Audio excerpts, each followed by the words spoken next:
Hello दोस्तों, good morning all of you. Welcome to IT online education YouTube channel. दोस्तों, IT online education YouTube channel पर आपको प्रतिदिन की तरह आज भी मैं क्लास लेकर के आया हूं CUET computer syllabus. CUET computer syllabus के बारे में बात करेंगे कि सीयूईटी में कंप्यूटर से कौन कौन से टॉपिक पूछे जाते हैं। उन सभी टॉपिक को आज हम कवर करने वाले हैं। ठीक है, तो ये आपका जो कंप्यूटर का सिलेबस है वो किस किस एग्जाम में आएगा, किस किस यूनिवर्सिटी के एंट्रेंस एग्जाम में आएगा, इसकी बात करते हैं।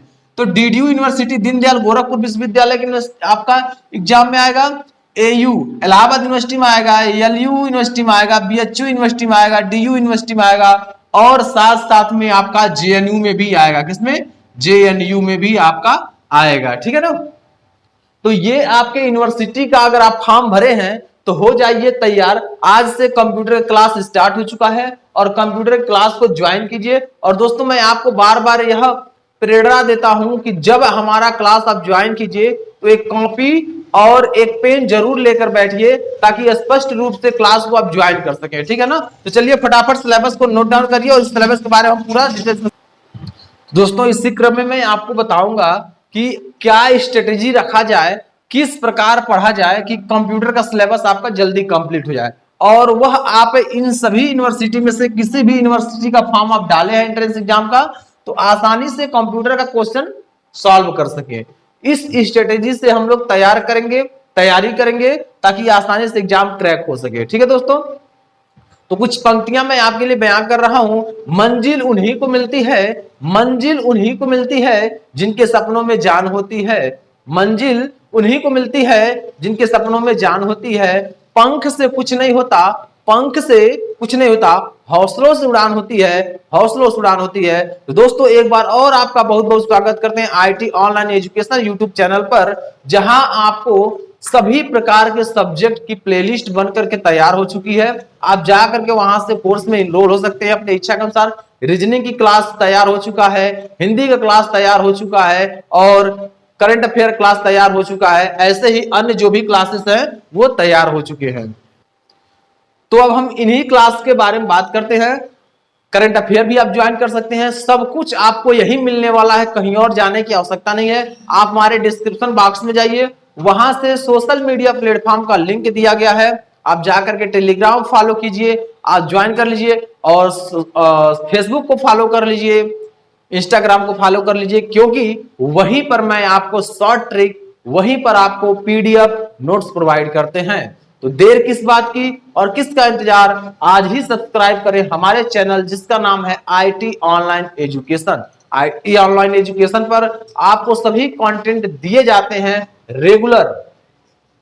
ठीक है दोस्तों, चलिए अब मैं आपको क्लास स्टार्ट करता हूं और क्लास में आपका जो सिलेबस उस सिलेबस पर हम चर्चा करते हैं। तो आइए सबसे पहले ऊपर हम लोग देखते हैं, दिया हुआ है CUET, CUET computer syllabus. CUET में कंप्यूटर का क्या सिलेबस होता है इसके बारे में बात करेंगे। डीडीयू, एयू, एलयू, बीएचयू, डीयू, जेएनयू, इन सभी यूनिवर्सिटी में आपका यहां से प्रश्न उठता है।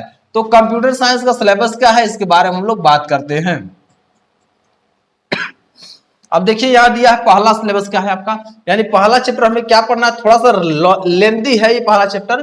ये आपका basic and fundamental, basic and fundamental question related to terminology, यानी हमें पूरा बेसिक फंडामेंटल को पढ़ना है। ठीक है ना। जो बेसिक फंडामेंटल है वो पूरा हमें पढ़ना है, एक भी टाइप छोड़ना नहीं है, एक भी क्वेश्चन छोड़ना नहीं है। जैसे बेसिक फंडामेंटल में क्या क्या आता है, what is computer, how many parts of computer, अलग अलग पार्ट के बारे में हमें पढ़ना है। ठीक है ना, पूरा विस्तार पूर्वक पढ़ना है।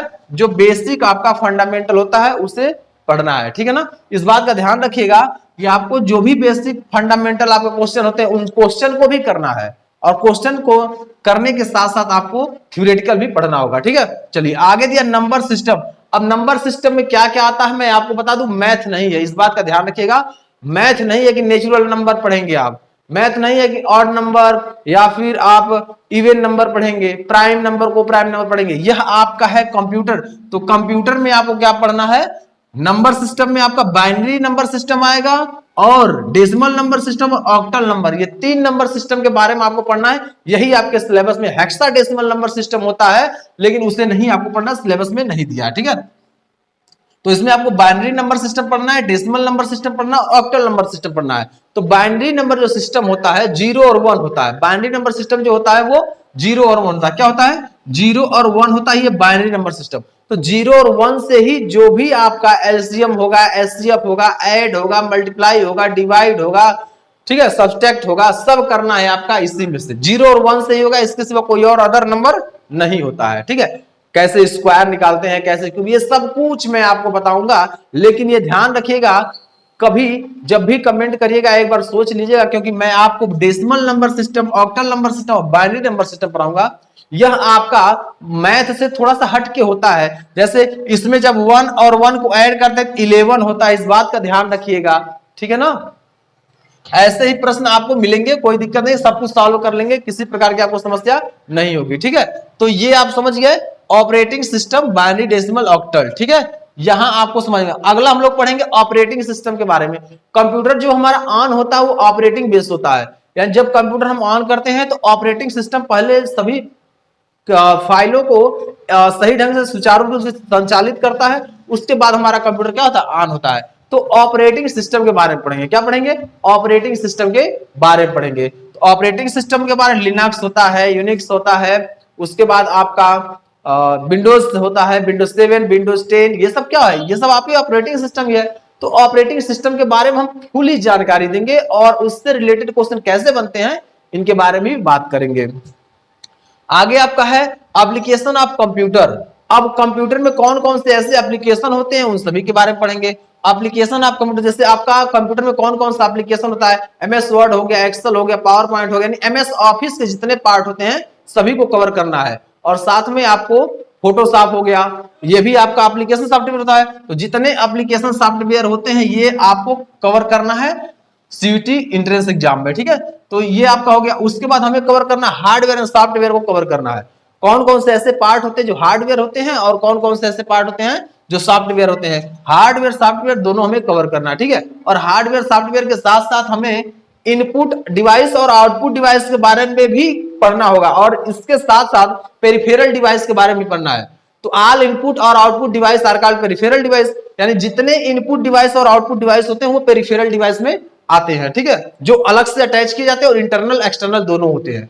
तो यहां हम लोग इनपुट डिवाइस के बारे में पढ़ेंगे और आउटपुट डिवाइस के बारे में पढ़ेंगे। अब लाइक इनपुट डिवाइस में हम लोग देखते हैं इनपुट डिवाइस में क्या होगा, विस्तार पूर्वक जब क्लास लेंगे तो हम आपको पूरा डिफाइन करके उसको बताएंगे, और कौन कौन से ऐसे हैं जो इनपुट डिवाइस के श्रेणी में आते हैं, पूरी जानकारी आपको मिलेगी यहाँ पर। ठीक है, अधूरी जानकारी यहाँ नहीं मिलेगी, जो भी आप पढ़ेंगे पूरा पढ़ेंगे, कुछ भी छूटने वाला नहीं है, इस बात का आप ध्यान रखिएगा, 1% कुछ भी नहीं छूटेगा। ठीक है, चलिए अगला है आपका 7 नंबर में computer memory and computer storage. सबसे पहले यह आप ध्यान रखिएगा कंप्यूटर मेमोरी क्या होता है। कंप्यूटर मेमोरी के बारे में पढ़ाएंगे और कंप्यूटर स्टोरेज के बारे में पढ़ाएंगे। ठीक है, तो कंप्यूटर मेमोरी क्या होता है इसकी पूरी आपको जानकारी मिलेगी, और कंप्यूटर स्टोरेज के बारे में आपको संपूर्ण जानकारी मिलेगी, कहीं से भी आपको 1% अधूरी जानकारी नहीं मिलने वाली है। ठीक है, तो हम लोग पढ़ेंगे कंप्यूटर मेमोरी एंड स्टोरेज के बारे में। ठीक है, स्टोरेज यानी जहां डाटा को हम एकत्रित करते हैं वह आपका स्टोरेज डिवाइस होता है। तो कंप्यूटर स्टोरेज के बारे में भी पढ़ेंगे और कंप्यूटर मेमोरी के भी बारे में पढ़ेंगे। ठीक है, अगला आपका जो पॉइंट दिया होगा इंटरनेट। इंटरनेट के बारे में आप सभी लोग जानते हैं, क्योंकि आज के समय में जो टेक्नोलॉजी का समय है और बहुत तेजी से विकसित हो रहा है, हर बच्चे के हाथ में मोबाइल है, छोटा बच्चा पैदा हो रहा है वो भी हाथ में मोबाइल चलाना सीख जा रहा है। ठीक है, लेकिन अब इंटरनेट का क्या है, कैसे प्रश्न बनते हैं आपके सीयूटी एग्जाम में, इन सभी की जानकारी आपको देंगे। आपको एनर्जेटिकल होकर के पढ़ना होगा, समझ में आया? क्योंकि यहां से देखिए, जब मैं आपका क्लास अटेंड करूंगा एक एक चैप्टर इतना अच्छे से डिफाइन करके आपको बताऊंगा कि आप भूल जाएंगे कि यह प्रश्न एग्जाम में कैसे करेंगे। यह बस दिमाग में आएगा, यह प्रश्न एग्जाम में आएगा तो मैं इस प्रकार करके आंसर निकालूंगा, यह आपके दिमाग में आएगा। यानी आपका एग्जाम बेहद सरल होने वाला है। बस आप क्लास को ज्वाइन कीजिए रेगुलर, और स्टेप बाय स्टेप क्लास को ज्वाइन कीजिए, 1 2 3 ऐसे करके ज्वाइन कीजिए, ताकि आपका नॉलेज लेवल ग्रो हो सके। जब नॉलेज लेवल आपका ग्रो होता जाएगा तो आपको किसी प्रकार की समस्या नहीं होगी, किसी भी एग्जाम में समस्या नहीं होगी, चाहे वो एसएससी का एग्जाम में देने बैठ जाए, चाहे किसी भी एग्जाम में बैठे, कोई समस्या नहीं होगी। अपने नॉलेज को ग्रो करना है, कंटिन्यू ग्रो करना है। ठीक है ना, तो ये रहा सिलेबस पूरा। स्टूडेंट मैंने सिलेबस का पूरा डिस्कशन किया।